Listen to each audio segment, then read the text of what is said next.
Thanks for tuning in to the GTO Good Old Boy Show with your host, Paul Ponder.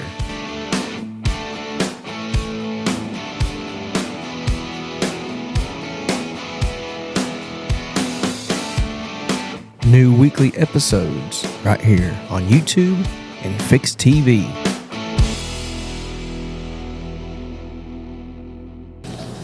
Hey guys, I'm Paul Ponder. I'm the host of GTO Good Old Boys, and we have a special guest here today that's a very fine young man. It's Mr. Hayden Marbut. He has done some things that everybody would love to have done. Basically, Hayden, this is your first year, right? Yeah, I fished through college the last several years, and then this year kind of jumped into the Toyotas and ended up working out pretty well for me. I've been super blessed all season. Have you fished anything other than the Toyotas? I fished a couple ABA top 150s and ABAs, and then I was still fishing a lot of college tournaments, this past spring. And then, Okay. And then this fall has been just all I've really had is the Toyota Championship, and next year I'll be fishing the Invitationals and a bunch of Toyotas. Great. So you're going to really move it out next year. Oh, yeah, I'm excited. It should be a fun year. You're going to be able to wrap your boat and all of that? Oh, yeah. You're going to get in the big time, huh? Oh, yeah, we'll get a boat wrap and all that stuff. I've been trying to get it rolling the last couple of weeks. It's a lot to, start getting planned out and everything like that, but I'm looking forward to it. That's very exciting right there. I'm telling you it is. Oh, yeah. So let's just recap the year. Let's go back to January. And did you have any tournaments in January? I fished a couple college events. I fished one at Lake Murray, and then I can't even remember. What I want to do is I want you to carry us through the fishing so everybody knows it ain't always what you've achieved this year, because you've had some lows and you had some highs. Oh, yeah. No, that's part of the sport. You're going to have bad tournaments, and that's just part of it, rebounding, picking back up, and carrying on. You're only as good as your last tournament, so, every tournament's a clean slate. It doesn't matter what you do the weeks before. Every tournament's a new tournament, and you're only as good as your last tournament. Well, how much does the mental part play in it? It's a lot. It's a lot for sure, especially, it was different, kind of through college, because you'd have a partner and you could kind of bounce ideas off each other and keep each other going. Right. And then when you start getting out there in these Toyotas and solo events, it's all you. Like, every decision you make is important, and every little thing plays into it, Right. Like just eating right and getting good sleep and having everything rigged up. It's just like there's so many different factors, and just the mental part of it's so big. Like, you could lose one fish, and how you react to that one fish loss kind of could result in how you finish the whole season, because you have a couple bad tournaments in a row and get rolling in a bad momentum train, then right. You might just have a terrible season. You might not be a terrible angler, but just bad momentum. It's a lot of momentum. You start doing well in some tournaments and being confident in your decisions, and you can kind of roll with it and make it go a lot further than you would ever think. Well, how do you actually? Let's say you had a couple of bad tournaments. How do you get your mind back on the momentum train? Let's call it that. Yeah. How do you get back to that point? Just like going and fun fishing every day and like having fun. Like, I feel like a lot of people get so spun out, like trying to make something work and being like, I have to do this, I have to do that. Right. Like, you got to have fun. If you're not having fun out there, it's never going to work. And fishing is fun. Oh, yeah. People make it work, don't they? Oh, yeah. No, you got to have a good time out there. I mean, you're enjoying God's creation out there. You're supposed to have a good time and enjoy it. And it does get stressful at times, Right. I mean, you're on the clock. You got daylight to 3, and you might, it might be tough fish. You might not have a limit and stuff like that. But just, keep grinding and keeping your head down and just keep going and not getting spun out. It's the biggest thing. Right. Do you remember your first Toyota Championship or first Toyota win? Yeah, it was my first Toyota Series tournament, actually. First tournament, first win. Hey, momentum's high, right? Yeah. Oh, yeah. What built up to that? Fishing through college, I gained a lot of confidence. I got to travel a lot through college. I went to Auburn and fished for the past 3 years, and I got to see a lot of lakes and learn how to break down lakes and stuff like that. And then, my first Toyota is here on Gunnersville, which I would consider my home lake. I kind of grew up fishing up here in the summertime, but I hadn't fished up here a lot in the wintertime, so I didn't fish a lot of history. I feel like on your home lake, it's hard not to run a lot of history while you're out there. But I hadn't fished a ton out here that time of year. And so I'd already, knew how the lake laid out because I fished it for months every summer. But coming into that tournament, I just kind of like broke it down for what it's worth. Didn't fish any history or anything like that. And just had a super amazing week and ended up winning by 2 ounces. Like, doesn't get any closer than that. Man, I'm telling you, 1 ounce, but 2 ounces, I bet you was drawed up, wouldn't you? Oh, yeah, I thought I lost. I was completely... You're kidding me. Yeah, I texted my parents in the back line. I was like, I'm going to lose by like half a pound. Had you looked at his bag? Yeah, I talked to him in the weigh-in line, but he didn't have a scale, and he was like, yeah, I got like 23. I was like, I got 22 and a half. And Yeah. I was like 2 ounces off the lead, so I was like, whatever, first Toyota, like, I'll get second. And I was just like, I wasn't going to be mad about it, you know? Right. Like, I didn't have any complaints. I was just like, because going into this season, I was like, I wonder if I can even compete with these guys. Right, exactly. And so, like, just to be able to compete with them and be in the top 10, you know, top 2 after in my first event, I was pumped up. And then when I got up there and he didn't know exactly what he had, and he ended up weighing in, you know, 2 ounces less than what he needed. And I was shocked. It was crazy. Was you the next one weighing in? After him? I was in second. Oh, you had already weighed. I had already weighed, so I was in the lead. I was like, it's either me or him. And then it was, I think it said like, I think he had to have 22.3 or something. Yeah. I was just sitting there, and it was like, he had his hand on the scale, you know, and it said like 25, and then it started dropping down. And it was like 22.3, 22.1, and it just locked in there. I was like, I just put my hands on my head. I was like, holy cow. Did you get weak kneed? Oh, yeah, a little bit. Weak knees got weak, especially, the whole 9 yards. Especially not knowing, like, I would say I was probably more emotional at Gunnersville just because I was so shocked. Right. Well, it was your first one. Yeah. It's your home late. Yeah. And then at Wheeler, like, I'd talked to Keith in the back line, and the weigh-in was drawn out for, 2.5 hours. So, like, I was at the dock for so long and had talked to Keith.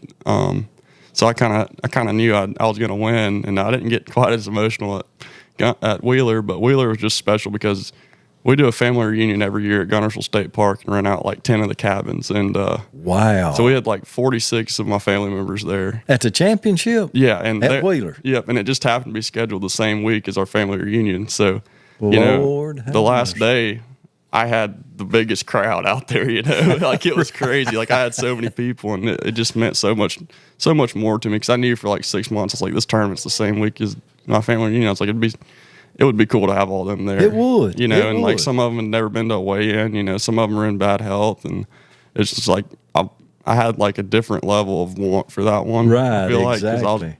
I was pre-practicing so much. I was like, I just want to do it so bad. Like it'd be so cool to have all them there, and just to be able to actually do it was unbelievable. Now on day 1, you led it. Yes, sir. Day 2, you dropped the lead. Yeah, I mean, I wouldn't even call it dropping the lead. I still had like 20 pounds, but when Keith Fauché drops 27.6, it's like you did all you could do. Like That's right. I mean, I had an average over 20 pounds a day and fell, which is not something that normally happens. That's exactly right. What did you think when he weighed 27 pounds then?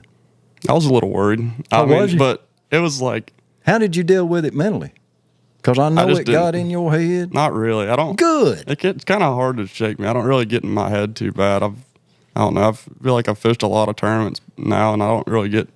It's like I'm just gonna go out there and do my job, and if I do everything I can do, and all that's in my power, I'll just let the cards kind of fall where they may. Yeah. I mean, if I do all I can do, that's all I can do. That's all you right. can do, all you can do. That's and right. if it's meant to be, it'll happen. It's all part of a bigger plan, I believe, and.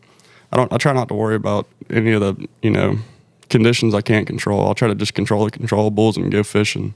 Well, you do very well on that aspect. And I promise you, though, you're not judged on how you win. You're judged on how you lose. Oh, yeah, I'm absolutely. Sure.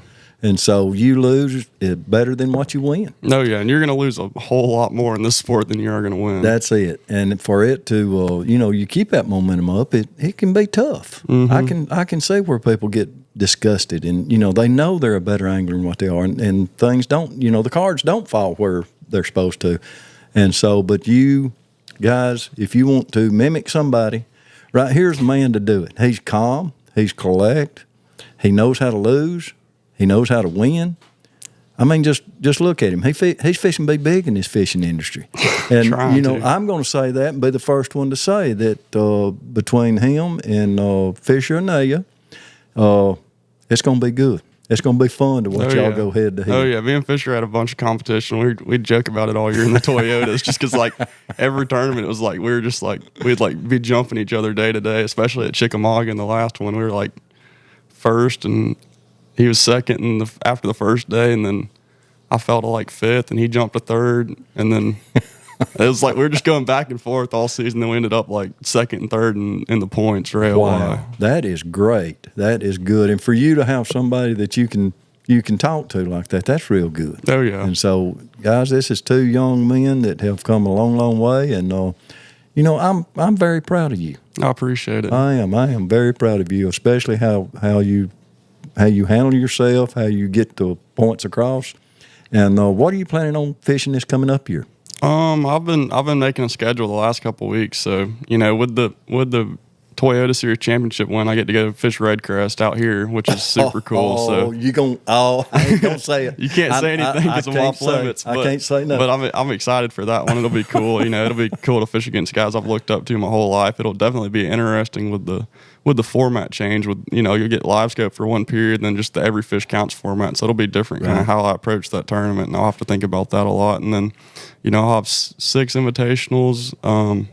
And I've got it to where I can fish 10 or 11 Toyotas. So, really? Yeah, I've got like three divisions, and then I think all the Centrals, 2 of the Southerns, 1 of the Southwest, 1 of the Plains, and all 3 of the Northerns. Good gracious alive. Yeah, buddy, you gonna be on it, ain't you? You gonna be on the road. Yeah, I don't know. I'm young. I don't have family and everything to support right now, so I might as well try to get as much experience as I can. That's exactly right. Well, I want to wish you the best of luck, man. You're a fine young man, and you're a great person to support the industry. Yes, sir. I appreciate Hayden, it. You are one of my favorites, and I wish you the best of luck, son. I really do. Is there anything you can tell these young guys that's out there that's fishing high school and want to go through the college stay-ups and then get to where you are? They're out there just dreaming it every day. I'm going to close this with you telling them how to handle themselves, what they need to do, and make something special happen.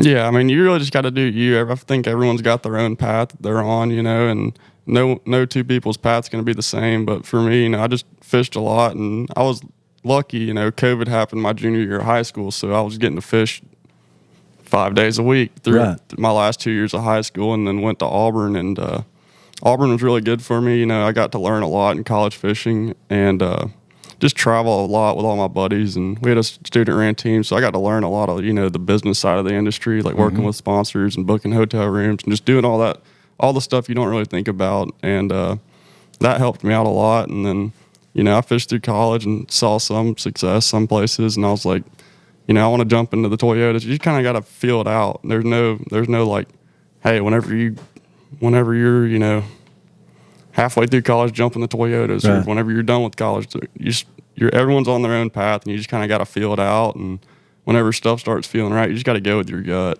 In other words, build your confidence as you go. Yep. If it's the BFLs, it's the BFLs. Oh, yeah. BFLs are great. Right, exactly. That gives you a tournament knowledge of what to do and how to prepare. Oh, yeah, and getting comfortable with co-anglers in your boat and everything like that. I bet you that's a tough pill to swallow sometimes, ain't it? Yeah, it's not. It's not too bad. Most co-anglers you have are pretty fun guys, and it's good to have them in the boat. And they understand if you're where you are and you got a chance to win, go for it. Yep. It's hard sometimes. The way I fish, sometimes it's hard to put a co-angler in that situation, because I actually fished as a co-angler when I was in high school in the Toyotas when I was like 16, and so it's hard to put co-anglers in that situation. But I'm like, man, sometimes you just got to tell them, like, this is a life-changing opportunity for me. I have to do what I have to do. And they understand it. Yeah, in the most part, the fishermen are very understanding about things like that. So you've had a real good trip. You are going to be mimicked from day one. You're going to be the man that's sitting up here that everybody says, I want to be like Hayden Marbut. I don't know about that. Let me tell you are, because you're going to be there. You do everything right. And Hayden, best of luck to you. And young man, you're going to go far. Yes, sir. Thank you for having me. Well, thank you for showing up. Thank you for being here. And it's just a very special opportunity for us to have you on GTO. Oh, yeah, for sure. Thank you so much. Sir. And good luck this coming year. Thank you. All right. See ya.